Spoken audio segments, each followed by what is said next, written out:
everyone. Welcome to Ghosted, Gagged, and Gay, the podcast where we talk about queer love stories with honesty, heart, and a hint of humor.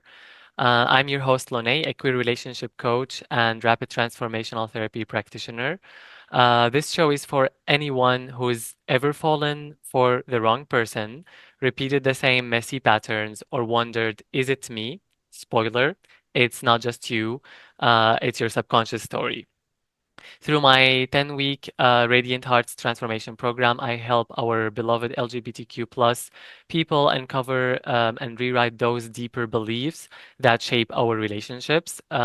If the name sounds interesting to you, feel free to book a free call with me. So, for now, if you're ready for inspiring stories of queer people, laughter, and maybe a little healing along the way, you're in the right place. And now let's get into today's story. Today's guest is Kate Capelli, a business growth coach for coaches, marketing nerd, and adventure junkie. Her wild adventures have taken her across the globe and even led to her founding one of the UK's largest women's adventure companies. Her journey is deeply rooted in following instincts, rewriting the narrative, and building authentic connections, all themes that resonate powerfully in both love and life. Get ready for real talk, bold insights, and heartfelt inspiration. Welcome, Kate. Thank you so much. What a beautiful introduction. That was lovely. Glad you like it. Uh, so, Kate, your life has been a series of bold reinventions, from police officer to adventurer to business coach. Can you take us back to one or a series of the most emotionally defining turning points that shaped your understanding of love, identity, or purpose? Yeah, well, it's a great question, isn't it? It's a loaded question. Absolutely. I mean, my life's been quite wild. I think not very traditional. I am definitely a non-conformist. So, I mean, there's so many stories I could touch on, but I've definitely had a core defining moment in my life, which I think has shaped the rest of my life forever and the way I view love and things like identity and purpose. So going back to my 20s, I worked as a London Met Police officer for 5 years. Wow. And that really shaped me. You know, you're really quite impressionable when you're in your 20s. And it was quite full on. I literally went from selling computer games to being a police officer on the streets of London, which was a huge switch. Mhm. And I'm really glad I did it. People always ask me, oh, what's it like to be a police officer? I mean, there's good days, bad days. Every day is completely different. You never know what people are going to call 999 for. But after 5 years of doing it, I looked around at everyone else doing this same job, and I really felt like a black sheep. It's a very secure job. It's a job you get into when you want to meet the love of your life, get married, buy a house, and go with the motions of life. And I just never really felt like that was me. I was in my 20s. I was on the gay scene. I was ripping up the gay scene. I had a huge community of queer friends who were like my family. And I lived in London. Ironically, London police officers all live outside of London. And I just felt completely different. I thought there has to be more to life than this. Like, what more is there in this world that I can experience? So I took what was meant to be a 1 year career break, Mhm. and it actually turned into 6 years of travel. Wow. So I traveled consecutively for 6 years. It wasn't meant to be that in the beginning, but that's just the way it happened. I mean, I left to do the sort of typical Asia backpacking thing. I wanted to blog this journey. I never ended up doing that. I had a blog before, but I quit it when I came out to Asia. And then what everyone usually does is they go to do like a visa, work abroad year in Australia, which is what I went to do. But after that, I wasn't satisfied. I was like, okay, what's next after Mhm. this? And during that 6 years, I had a lot of time on my own. Mm-hmm. I mean, I traveled solo for a lot of it. I was quite young, in like my late 20s, early 30s, and I was exposed to all of these people and all of these ideas. I mean, when you're backpacking, you stay in hostels, you can meet 10 new people every single day in these dorms. And they were just kind of filling my mind with all of these different perspectives on life that I just never ever would have experienced if I was still back in London. And especially when I was in places like South America, Mm-hmm. and you see very poor communities, right, in these places. And from that, I could see that these people were not unhappy. These people were happy with their day to day. They didn't need what we needed in the Western world. And the same as a lot of the travelers I met, they were just kind of happy with their backpack, where they were at. And these people in these poor communities were essentially living to love and feed their families. And that was their purpose. That was their day to day purpose. And living just a life based on love and that being their goal. I'm going to feed my family today and that's going to make Yeah. me happy. Rather than in the Western world, this constant need for the material, having more. We'll get a boyfriend or a girlfriend, but it's always like, oh, but maybe someone can treat me better. It's this constant hunting and searching for more. Yeah. And I think that was a massive, massive realization for me, and a way to really love myself as well, which I think is the most important thing. And it's funny because I had a chat with my mum on the phone Mm-hmm. yesterday, Okay. and she was like, because right now I'm in Phuket in Thailand. Life's been a roller Wow. coaster, even to 6 years of travel. She was like, "Are you never going to settle down? I don't own a house. Are you never going to buy a house? Are you never?" And I said to her, as long as you're happy every day that you're alive, is that not the purpose? Does it always need to be about having everything the way that we're told we should have it? So, having the house, having the car, having the perfect relationship. This is something we really obsess about.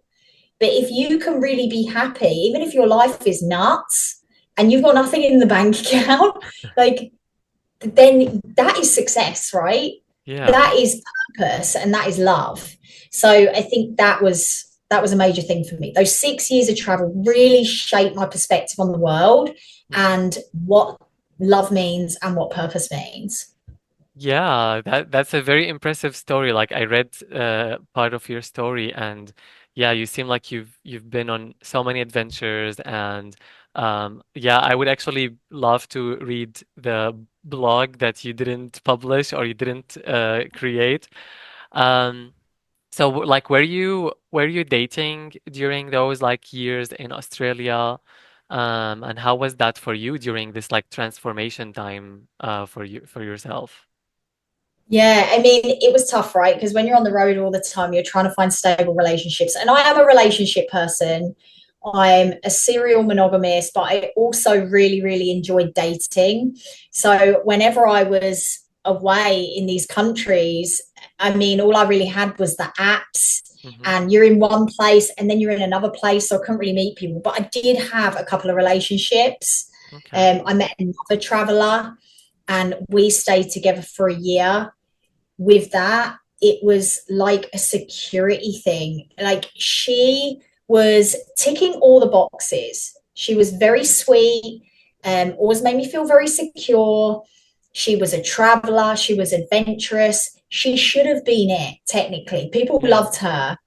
And for me, something just wasn't landing. And I just could never put my finger on it. I just didn't feel the love that she felt for me. And I stayed in it for over a year.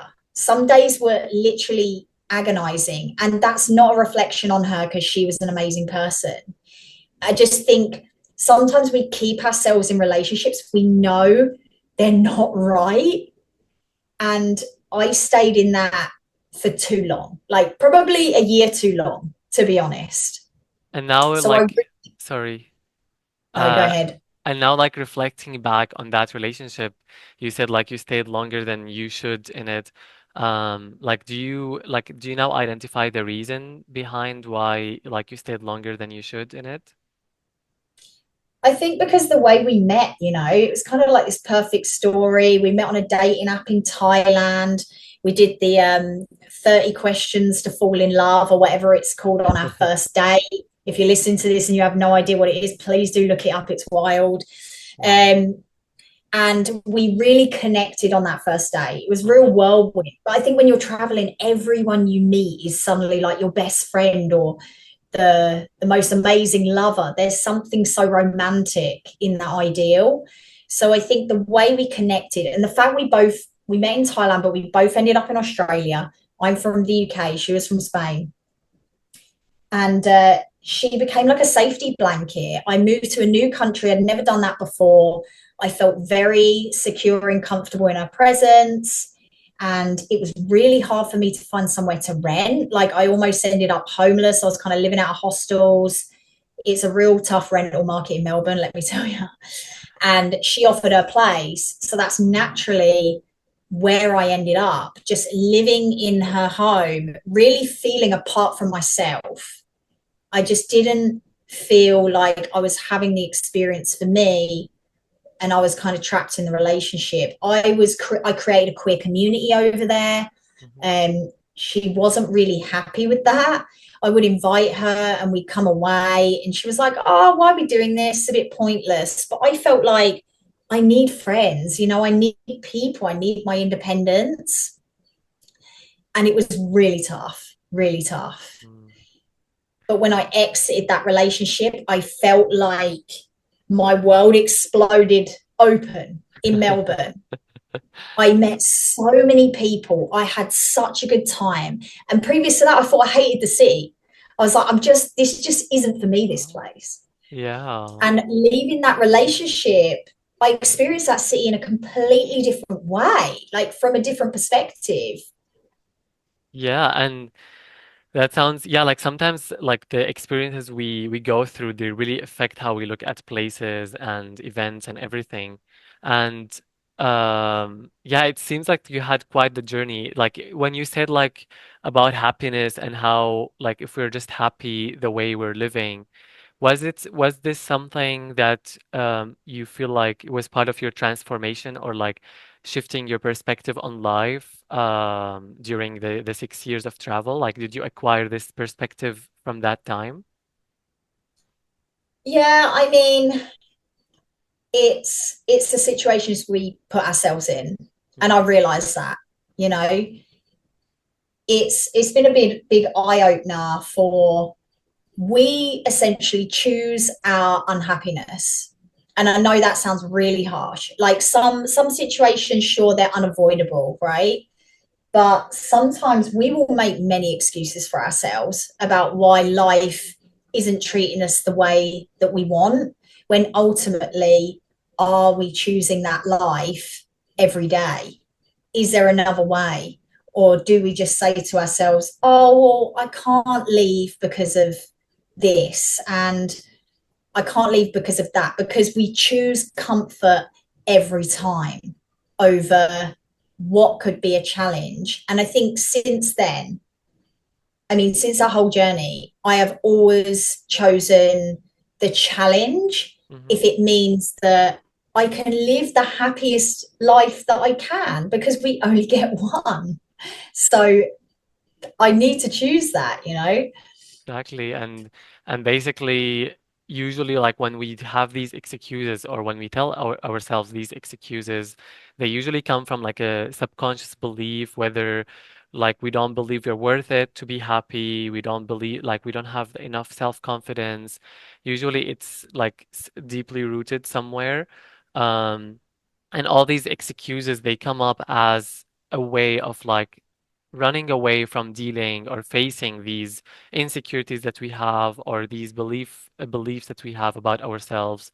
So yeah, like I mean, like just like procrastination and so many other things, they're like kind of a mix between a coping mechanism and a self-sabotage thing that we do to ourselves. So so now, like, going through all these journeys and all these transformations that you had, basically, a lot of our listeners are navigating identity shifts or starting over in love and also in life. What have your travels and personal transitions taught you about trusting your instincts through the unknown? Yeah, it's a great question. So I feel like I've lived a lot of my life based on instinct. There's probably no logical reason behind a lot of the stuff that I've opted to do. I've quit very secure jobs, I've left very secure relationships, and it's always felt instinct based, like trusting this sort of inner intuition of this is what I should be doing. Sometimes I feel like I start seeing it in my mind's eye before it happens. And sometimes I look at my journals from years ago and I've written my future out without even kind of remembering that I've done that. So I've always sort of really trusted in my instincts because it's always led me in the right place eventually. So there was a time that I actually, and this is going to sound quite woo, okay? So, Woo but us. there was a time, yeah, you love a bit of woo. There was a time when I felt guided spiritually, and I wouldn't say I'd been a particularly spiritual person up to this moment, but I met somebody. I flitted back to the UK to work festival season between the 6 years of travel. During this time, I met someone on an app. Typical lesbian fashion. We had an amazing day, moved in together, and then she followed me to South America after a few months of dating. Wow. Yeah, it's I mean, not judgment, but wow. a whole U-Haul situation. So this was in my early 30s. I'm turning 39 this year. So it's in my early 30s. And we did 9 months in South America. And it was fantastic. Like we had a great relationship. It was really great. And with this person, I really felt like I'd sort of found the one or whatever, the things we tell ourselves. And then we moved to Canada together. So we had a 2 year work holiday visa. And we moved out there, I think in the August or the September. And by the January, she left me for her manager at work. Oh no. So, yeah, so she got a job in a cafe. She met her person, like the person that she felt like she should be with. Hmm. And it was kind of like, oh, it's not you, but I have met someone more amazing than you kind of Oh no. situation. Or just someone she resonated with more and wanted the same thing. She very much wanted stability. I was dreaming of van life. It wasn't quite aligned, but I was very much closing my eyes to the whole situation and just like, yeah, sure. Yeah, we'll settle down one day. But I wasn't really listening to her, if I'm being honest. Okay. So when she left me, it really dropped a bomb on me. I mean, I fell to pieces in a way that is really unnatural for the duration of a relationship. So we were together for like 1 year. Hmm. I'd had longer relationships previous to that, and it really just took me apart. I like unraveled. And what made it worse is that I was in Canada. I just moved there. I luckily had met a family of friends in the hostel that I Hmm. stayed at when we first moved out there. So I had this really great support network, and she kind of let me have those people because she knew that I needed comfort and security. So I really had these people like taking care of me, if Hmm. you like. Like one of my best mates, I think she was like 20 or 21 at the time. She was literally like my mother during that time, like babysitting me. So yeah, during that time, like I felt so awful. And at the same time, I started having these crazy dreams. I was dreaming about really random symbols and entities.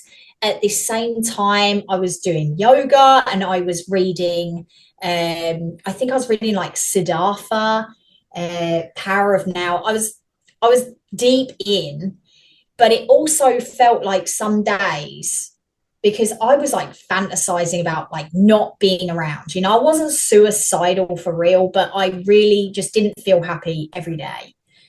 And there was a part of me when I would have panic attacks out in public, I felt guided through it Okay. almost by something somewhere. Oh, Like I was wow. being watched over. And I had this realization, firstly, that we're not in control of our lives at all. Like anything can happen at any given moment. And I read this amazing quote at the time, which was, how do you make God laugh? You tell him your plans.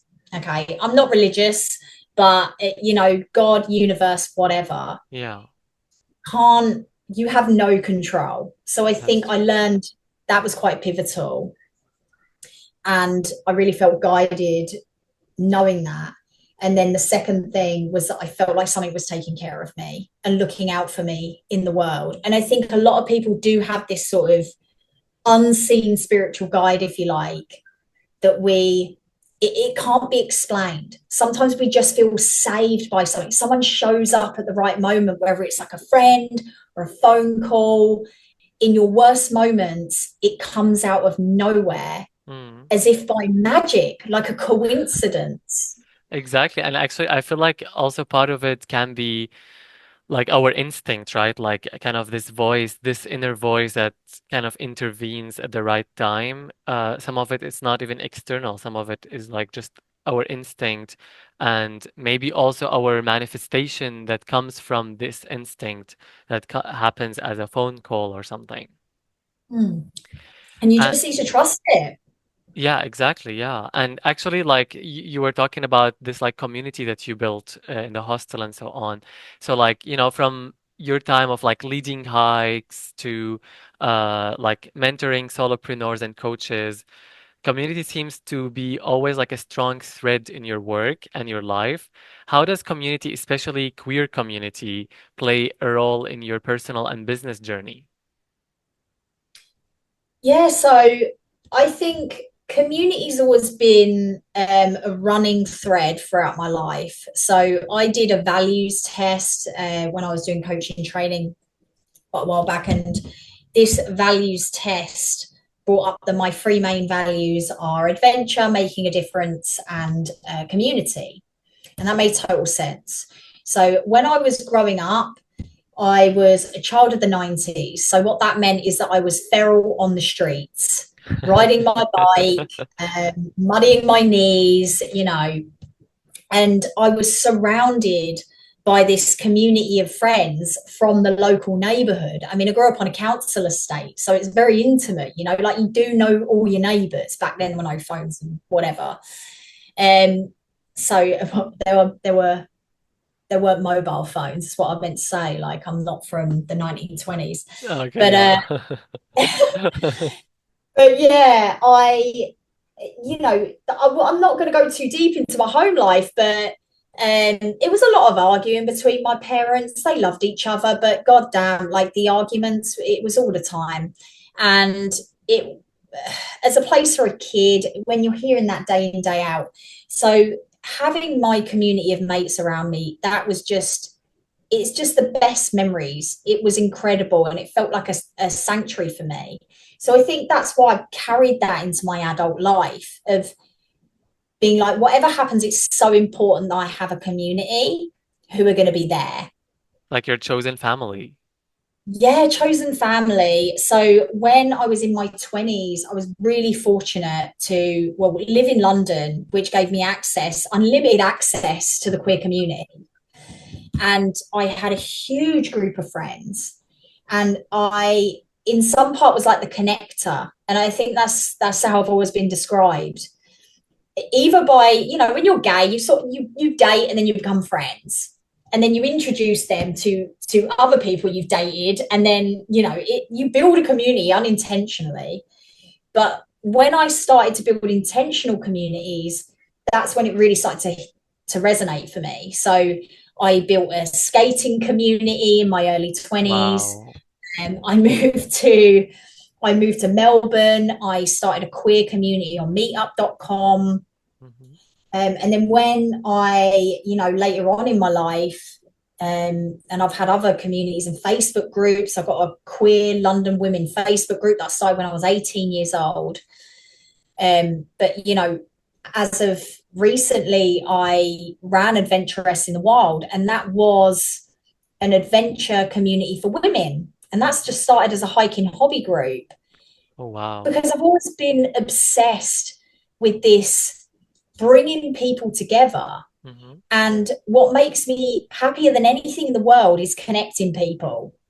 That's So people can amazing. show up and have a good time. But if they tell me, oh, do you know what? I've made friend for life from someone in the community, and it's because of this community that's happened, that takes my breath away. There's something about that. Like the dopamine hit on that is beyond anything else. Um, and I don't know if it's, linking back to my childhood and this whole community, just thinking, wow, that could offer something incredible to this person's life. And the community has been the connection there, and Yeah. just bringing people together. There's something so special about it. It's in our it's Maslow's hierarchy of needs, I think, that says that having your community is one of our basic baseline needs. If we don't have that, then we'll be seeking it in some way, whether or not that's like free close friends or an entire community to connect with. Yeah, I feel like nowadays, like especially in the Western world, I feel like we're like heading further and further into individualism, and this is like making us feel like lonelier and lonelier over time. So we are really underestimating the powerful support of a community, whether it's like your family or your chosen family. And in this case, like you told me earlier that you moved out of your parents' place like quite early, like right, was it 16 or something?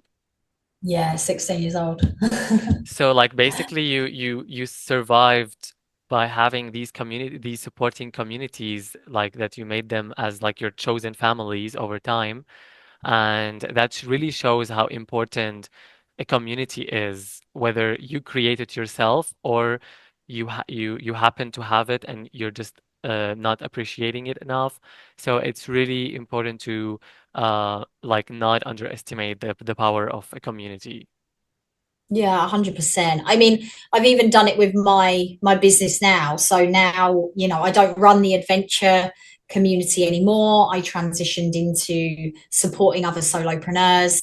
And then I've eventually become a coach for coaches. And I now run a community called Impact Coach Collective, bringing coaches together in the same space and teaching them how they can also build their own communities, because it's so rewarding, Yeah, to I bring actually together wanted to like-minded ask you. people. Yeah, I actually wanted to ask you just now, like, yeah, can you tell us like what inspired this like Impact Coach Collective, like your current venture, and like how you're supporting others in building lives aligned with their truth? Yeah.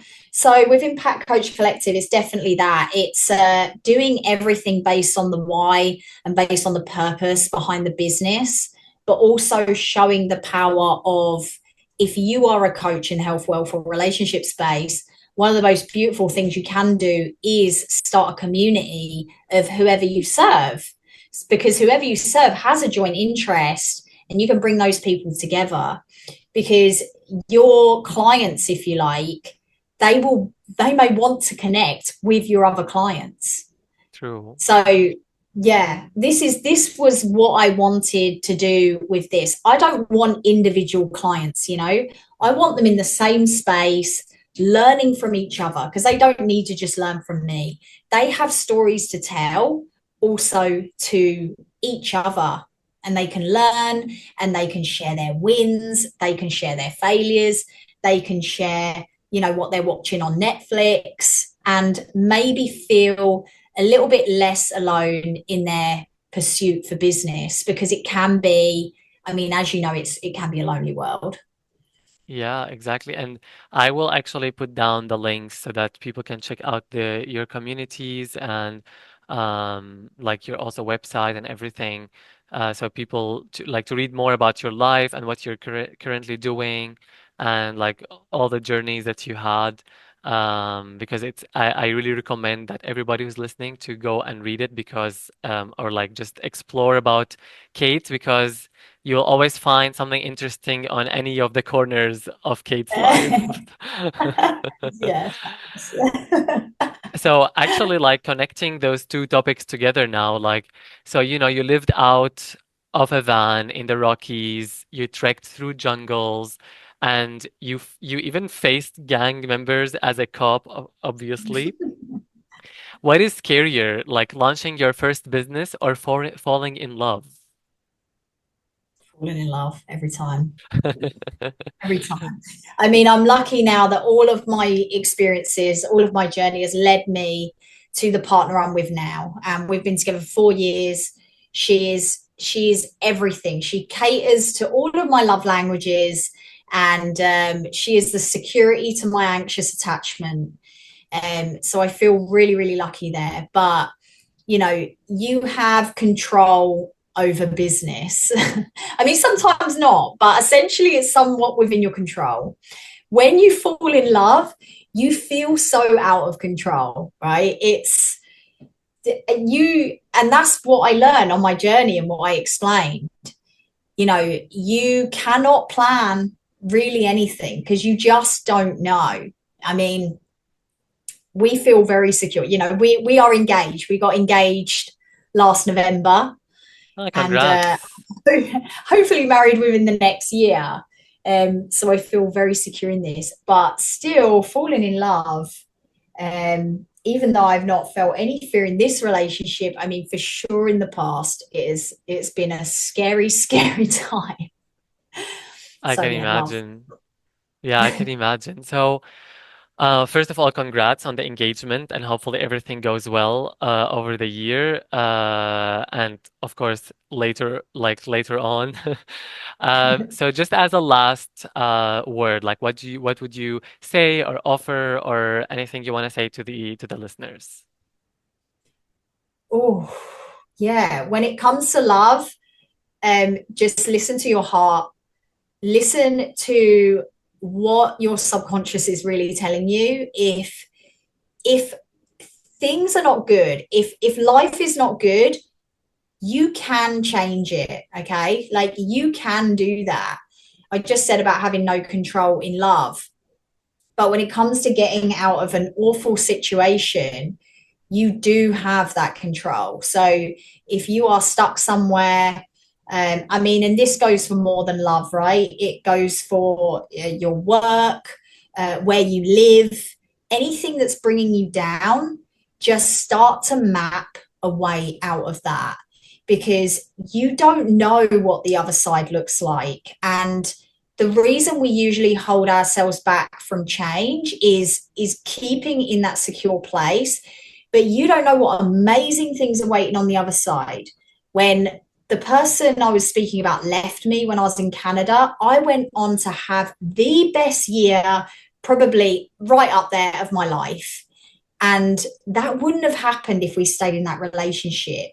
So even when really jarring and scary things happen, there can be really beautiful things on the other side of it. I think that's my message.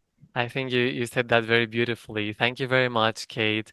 And I do agree with you. Like you always listen to your intuition. And even if you're like if you realize you made a mistake, like taking a decision, getting out of something, and then you realize, oh, that was actually a mistake, it's okay. It's a learning curve, and it's not going to be the only and last chance that you're gonna have, whether it's in love or business or anything else. So failure is part of our journey, and we need to really embrace it as it is. Um, so yeah, thank you very much, Kate, for being here to get today. Thank you so much for having me. It's been awesome. Thank you. Yeah, I really enjoyed talking with you. And yeah, thank you for everybody who is listening. And, if you have a story you want to share, I will also put down the link where you can book an interview with me and you can share your inspiring story, whether it's about love or something else that really changed your perspective on life and love. Um, yeah, I would be happy to hear it. I will put all the links also for Kate, just a reminder. And yeah, see you on the next episode.